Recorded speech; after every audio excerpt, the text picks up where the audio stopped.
Hola, friends. So it still says connecting. This is day 20 of the 100 Day Project. I am Brandy Amar Sky. It still says connecting. Day 20 of the 100 Day Project. I'm Brandy Amar Sky, and I have been marinating and hola, Beth. I have been marinating this morning and really since last night. Last night, as we slept, we had the lunar blood eclipse and in Virgo, and we're in a Venus retrograde and we're getting ready to be in a Mercury retrograde. And I've just been feeling like all kinds of reflecting and reviewing.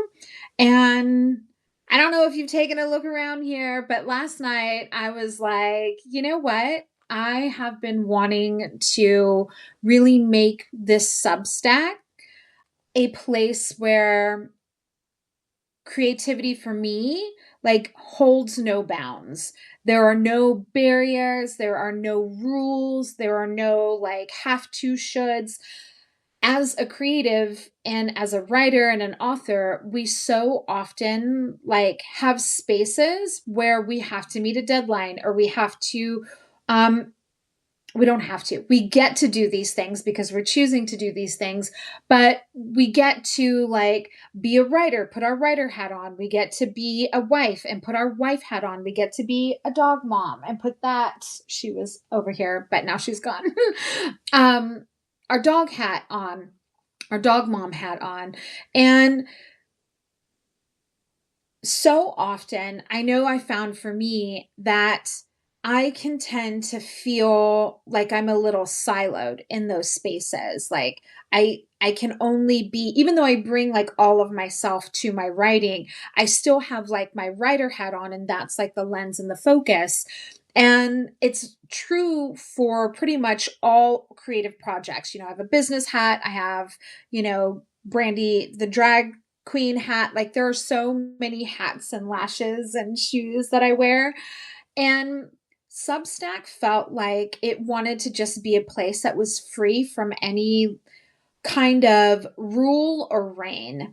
And I started feeling into like what would feel like the most ultimate, like creative, inspiring place for me. And I have always loved Alice in Wonderland. Like I have chosen Alice in Wonderland as the fairy tale, like my life's fairy tale and the fairy tale that I would love to live into, like pretty much my whole life. And I've always loved this idea of Wonderland. And I have been writing about Alice in Wonderland, and wanting to kind of put my business in a Wonderlandy kind of feel since like the early 2000s. And even before that, my Miss Diva US of A give up was through the Looking Glass, which was Allison theme inspired. And I did like this whole like pictorial visual essay of it was called Brandy in Wonderland. So I dressed up as Alice and went through the adventures of Wonderland. And when I started feeling into like this space, I was like, this pull of this idea and this light of like Alice. And, I've been talking about light rabbits. I wrote about them in my book. Like, there's just so many like pings and arrows that just said, this is the space for you to do it, right? You want a place that's like free from constraints, all the things. This is the place to do it. And then, like, I was like, So I was all gung ho and excited yesterday. And then I was like, but what if it's like people think it's cheesy? Or what if it's too much? And what if, and what if, and what if, and what if? And then, I felt like I was seeking permission to do it from people who are, oh, thank you so much. From people who are like not me, right? Like people who can't grant me permission. Like I was seeking permission and I'm like, I don't fucking need permission. And it reminded me of probably the best advice I have ever gotten. I was I was really lucky enough to be in an online class with one of my favorite authors, Danny Shapiro, and we were able to ask questions. And the question that I had was, what is your like number one piece of advice for a first time memorist? And she said, and I have it taped, like I printed out a gazillion different copies of it and I have it all over the place. And she said, don't be afraid of sorry, I'm distracted because okay. The bird looked like a butterfly. That's so interesting, but it is a bird. It's not a birdfly. Or maybe it is a birdfly. Maybe it is the Fae realm. Who knows? Anyway, so she said, don't be afraid of your idiosyncrasies. And I didn't know what that meant, so I had to look it up. I was a young writer. And when I found out what it meant, I was like, oh, don't be afraid of being who you are. Don't be afraid of those little things that make you who you are. Don't be afraid of your weird, like those things that make you weird, those things that you might feel that others might think are cheesy. Like, don't be afraid of those little quirks and things that make you you. And that's true not only of writing, but I feel like that's true in life in general. And as I was mulling over, like, should I, shouldn't I, with this whole Wonderland thing idea, I just said, fuck it. I remembered what she said. I looked up and I saw it on my wall and I was like, you know what? This is so me. And I'm in on Substack for the long haul. And that means that I have to be inspired too, right? Like if I'm going to show up as real and as honest and as authentic as I possibly can in my artistic creative process, then I have to be inspired by what I'm creating too. And it just felt, it all aligned. And so I've been tinkering and toying around. It's kind of like it's in the beginning phases. I've changed the color, I've changed the name. It's no longer Wild Dreamers. I mean, it's kind of the same thing. We're all still Wild Dreamers, but it's called Wild Dream Wonderland. But it was all of this is stemming from this. The essence is be more of who I am, be more true to my light rabbits, to my version of creativity, of my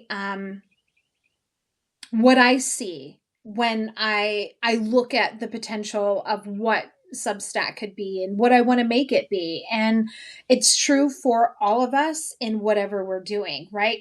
We have such a unique perception and perspective and way in which we see things.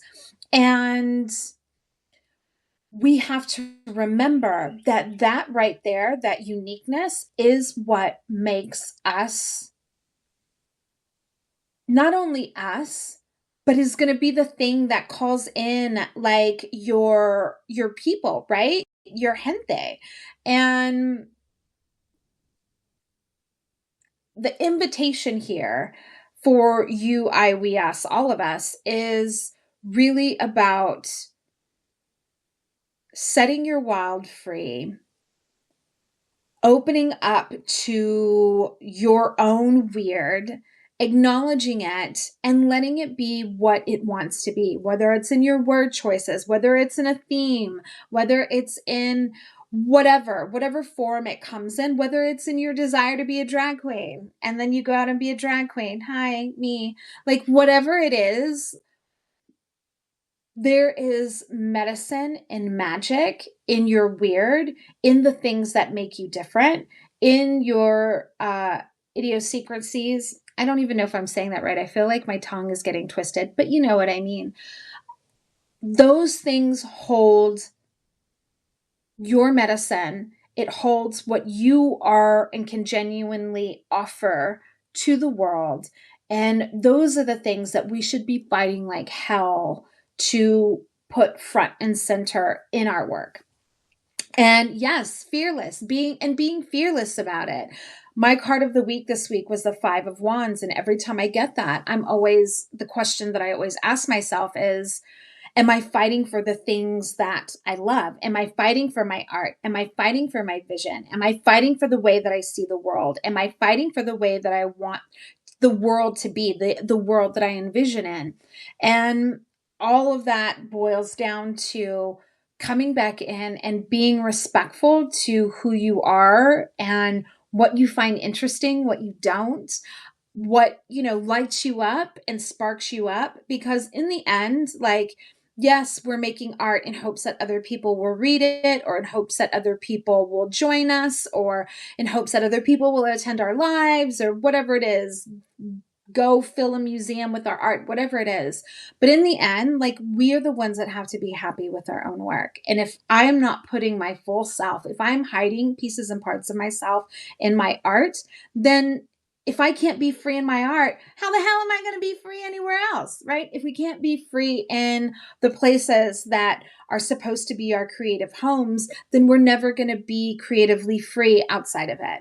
So, the invitation today, beautiful, beautiful, beautiful gente, is just to follow your weird, honor it, and don't be afraid of the things that make you different, because those are the things that ultimately are going to end up making you so fucking proud of yourself. So, yeah. Oh, thank you so much, Beth. Yeah, I can't wait to see how this all kind of plays out here on Substack. I'm just taking it as a playground and just really enjoying every single second I have here with y'all. Oh my gosh, you're so funny. I love you so much, Beth. Okay. Y'all have a beautiful Friday, and I will see y'all tomorrow. In Lakesh, I love y'all so much.